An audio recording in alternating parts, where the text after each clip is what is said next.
Above us, just beyond the edge of our breathable sky, floats one of the most remarkable creations humanity has ever assembled. It's not a satellite. It's not a spaceship. It's something far more ambitious. A home, a laboratory, a symbol.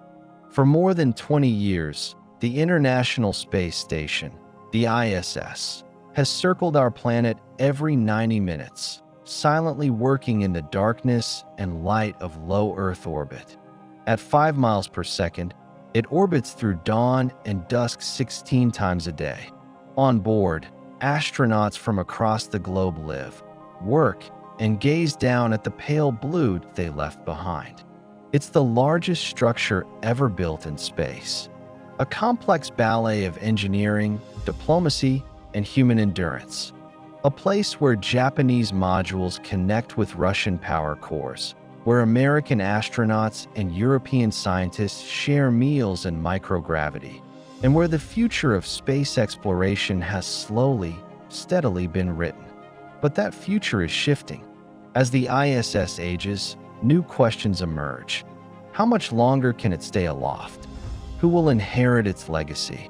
And is the future of orbiting stations headed into the hands of private industry? In this special feature, we'll explore the full story, the ISS's origins, its enduring legacy, its looming retirement, and the bold new chapter of orbital life that's rising to take its place. The story of the ISS begins not in space, but in politics, dreams, and necessity. During the Cold War, the United States and the Soviet Union competed fiercely for space dominance. The Soviets launched Mir, the first long-term modular space station. The US responded with concepts for Freedom Station, which was never realized. But by the 1990s, a remarkable shift occurred. Adversaries began to cooperate.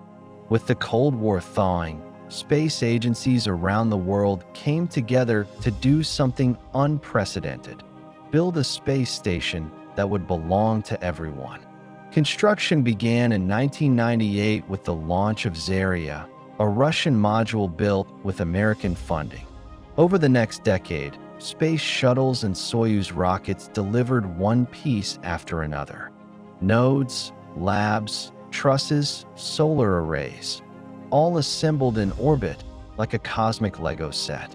By 2011, the station was functionally complete.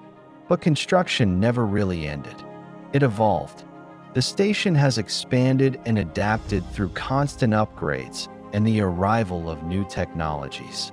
Altogether, over 100 modules and components from 15 nations make up this orbital laboratory. And through it all, astronauts have passed the torch, expedition by expedition, maintaining a continuous human presence in space since the year 2000. But space is unforgiving, and the ISS, for all its resilience, is aging. Every orbit subjects it to harsh cycles of sunlight and shadow. Temperatures swing by 500 degrees Fahrenheit in minutes. The vacuum of space, cosmic radiation, and micrometeoroid strikes wear away at its materials. Stress fractures have begun appearing in the oldest modules. In 2021, the Russian module Zvezda suffered a slow air leak, small, but a reminder that even in space, nothing lasts forever. Every system, oxygen, cooling, propulsion, communication, requires constant maintenance. The toilet alone has failed dozens of times. Crew members spend hours each week just keeping the station running. And beyond wear and tear, there's cost. The ISS consumes about $3 to $4 billion annually for the US segment alone. That's nearly a quarter of NASA's annual human spaceflight budget. The growing consensus among agencies is clear. The ISS is nearing the end of its safe operational life, likely sometime around 2030. But the end of the ISS doesn't mean the end of human spaceflight in low Earth orbit. It's the beginning of something new, NASA's strategy is not to replace the ISS with another massive government-run station, but to enable a commercial transition.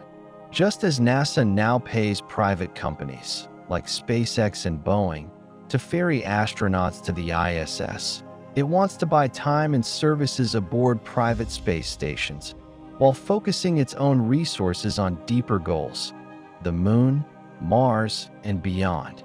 This idea, once radical, is now underway.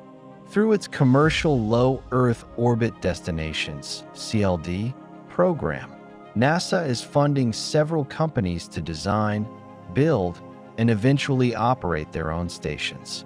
Among them, Axiom Space, whose modules will first attach to the ISS before separating into a free-flying platform, complete with habitation, research, and manufacturing zones.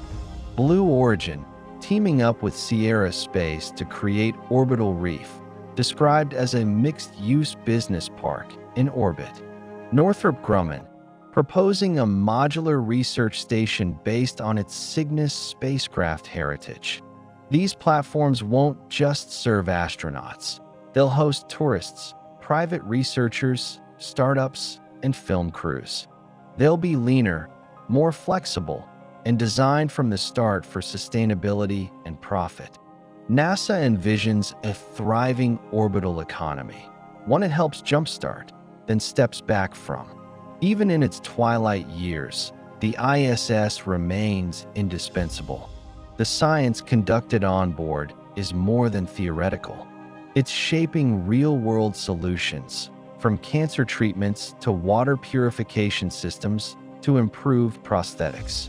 Astronauts study how the human body changes in space, critical knowledge for future missions to Mars. They grow lettuce and radishes in zero gravity, paving the way for self-sustaining food sources beyond Earth. They test how flames behave in microgravity, helping design safer spacecraft. And beyond research, the ISS is a testbed for new space technologies: robotic arms, autonomous navigation, advanced life support. It's also a classroom. Live streams from orbit reach millions of students. Future explorers dream not just of stepping on the Moon, but of floating through the ISS's gently humming modules, gazing down on Earth through the cupola's glass windows. Its lessons are countless, its value incalculable. As NASA looks to commercial partnerships, other nations are charting their own paths. China has launched its own orbital platform, Tiangong, a sleek, modular station that is already hosting multi-month expeditions and science missions. It's small compared to the ISS, but it's growing, and it represents a new pole of orbital influence. Russia has discussed withdrawing from the ISS and building its own station, although plans remain uncertain.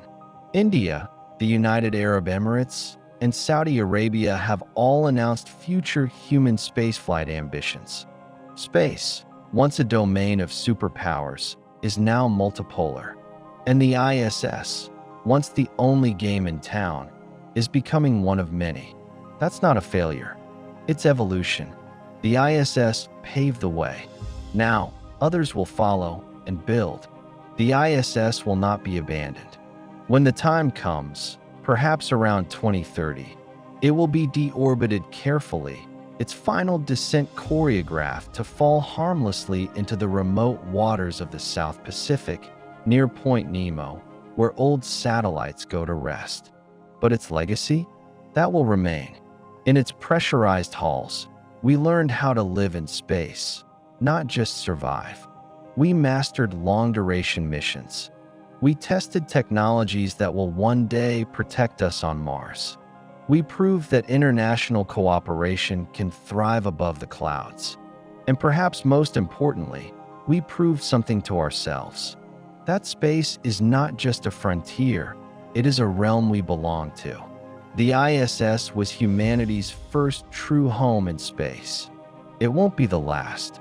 As commercial stations rise, as lunar outposts take shape, as we dream of reaching the red planet, We'll carry the lessons and the spirit of the ISS with us. So the next time you look up and catch a bright dot gliding silently across the sky, remember, that's not just a machine. It's a chapter, a promise, a future still orbiting